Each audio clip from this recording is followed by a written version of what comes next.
Hi, I'm Anne-Marie from Brambleberry.com and SoapQueen.com. Thanks so much for joining me today on Soap Queen TV. Today I have a super fun project to share with you, making soap using all-natural loofah.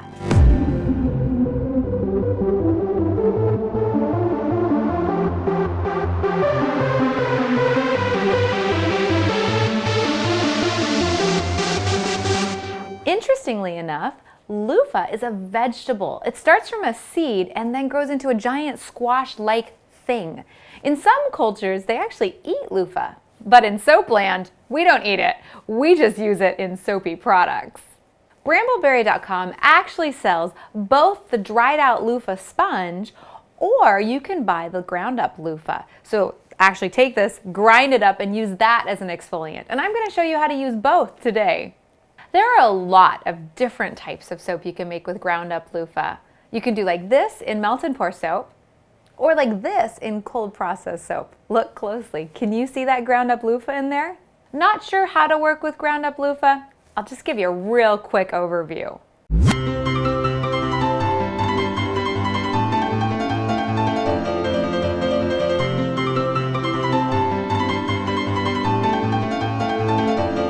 Take 16 ounces of clear melt and pour base. Melt that in the microwave on 30-second increments. And remember, if you're new to melt and pour, watch the first 4 episodes of Soap Queen TV to reacquaint yourself with all these terms and how to do this. And for this, I'm going to be using the luscious red apple fragrance oil from Brambleberry.com. It smells so good. Add 1 tablespoon of ground up loofah to your melted clear soap base. Stir the red apple fragrance oil in and your ground up loofah. How does it look? If it's rising or falling, it's because the soap isn't viscous enough to suspend the loofah. In this one, it rose to the top. The soap wasn't thick enough to suspend it, so just keep mixing until your soap is between 120 and 130 degrees. My temperature is 122. This is just about perfect. I'm going to pour this over my pre-made layer of clear melt and pour soap that I've colored with hydrated chrome green oxide. Not sure about how to make layers? There's a Soap Queen TV episode for that too. Spritz that first layer with rubbing alcohol and then pour the beautiful loofah layer over that. You're going to allow that to harden and then pour your final green layer. I'm just going to set this loaf to the side, and through the magic of TV land, I have made this up already for you so we can get instant gratification and show you how great this looks. You ready for the cut? Let's try this with a sharp kitchen knife first. There you go. It's cut, but do you see those drag marks? It's a lot easier to camouflage those drag marks when you're using a crinkle cutter from Brambleberry.com. Look at that. Do you see the difference? I mean, drag marks are still there on the crinkle cutter cut one, but they're not as obvious. If you're using ground up loofah in cold process soap, just use 1 teaspoon to 1 tablespoon of ground up loofah per pound of soap and add it thin trace. It's that simple. The soap will be thick enough that it'll suspend your loofah easily. Not sure how to make cold process soap? I did 4 episodes on Soap Queen TV on how to make cold process soap. So be sure to review those before starting a loofah cold process soap project.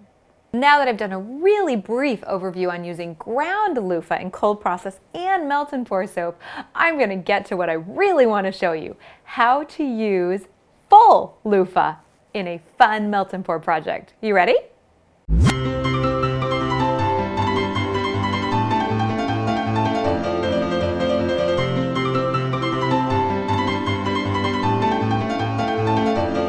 So first thing I'm going to do is show you how to reconstitute this loofah so it looks like this.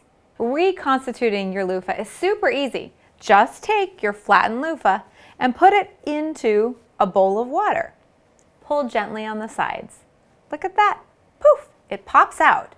But what's that I see? Do I see a little seed? Well, yes, I do.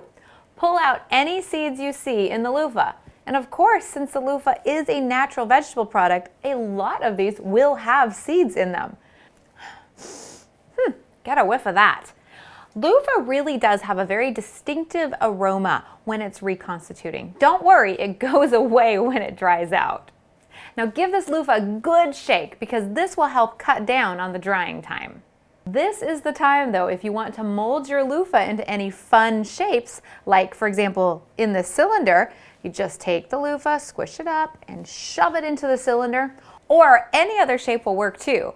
I've molded these loofahs into squares or using the really cool flowery looking bread pans. There are lots of options for you. Just make sure to shove it into your cylinder or whatever you're molding it into when it's still a little bit damp. Before we reconstitute our loofah, we're going to go ahead and cut our loofah this way. And then cut that into 3 little pieces. Make sure you have 12 in all. Then toss these all in a bowl of water and watch the magic happen. Pull those 12 pieces of loofah out, toss them onto some dry paper towels, and then take each one individually and wring them out really, really, really well. Let's place these in the individual cavities of the Brambleberry 12 bar silicone mold. I love this mold so much. Check out how these are fitting. They look pretty good, but this one looks just a little bit over full. It's really easy to trim your loofah at this point. Just take your scissors and trim whatever little bit you want off until it looks perfect in your soap mold. And now it's time for the fun part. Take 1.5 pounds of clear soap in one heat-safe container, 1.5 pounds of clear soap in another heat-safe container. Melt these in the microwave on 30-second bursts. Now that my soap is melted, it's time to add fragrance and color. We're going to be adding diluted yellow LabColor to this one. Just 25 drops will do it. And then in this 1.5 pounds of soap, we're going to add 25 drops of diluted Bright Cherry LabColor. Just let those colors sit there. It's time to add the fragrance oil. In this case, I'm using lemon essential oil, so yummy. 3/4 ounce, and I'm just gonna eyeball it. And into our red colored soap, I'm gonna do so yummy. Sibylla's Blackberry Sage fragrance. It's delicious. Again, I'm just using 3/4 ounce in here. Let's stir these containers. Notice how cloudy they look? Don't worry, keep stirring. It clears up. Another key for this fusion color project is temperature. I want you to get both of your soap bases as close to 130 as possible. My temperature is perfect. It's right around 129. Take your Blackberry Sage soap base, smells so good, and just pour it in 6 of the cavities, filling it halfway up. Now take your lemon scented batch and pour that in the other 6 cavities. Take that same lemon, that yellow, and fill up the rest of your cavities. Pour directly over that red soap. Fill it up. This is where we get our awesome color fusion technique. Now take the red soap, the Blackberry Sage soap, and fill up those yellow cavities. Don't forget that finishing spritz of rubbing alcohol. It's key. Oh, this little guy's escaping. He's floating up. Don't worry, just shove him back down. Through the magic of Soapland Television, I have made a batch of this ahead of time so you can see just how great these soaps look. Check this out. Aren't they popping out easily? Don't you love this silicone mold? I love it. It turns inside out. The soaps pop out easily. Crisp, clean lines, and let's smell this. It smells like blackberry lemonade. It is so delicious. Just wrap this up with some plastic wrap, use the heat gun, watch the packaging video if you're not sure how to do that, and you're all done. Thanks so much for joining me today on SoapQueen.tv, where we learned how to play with loofah. Until next time, happy soaping.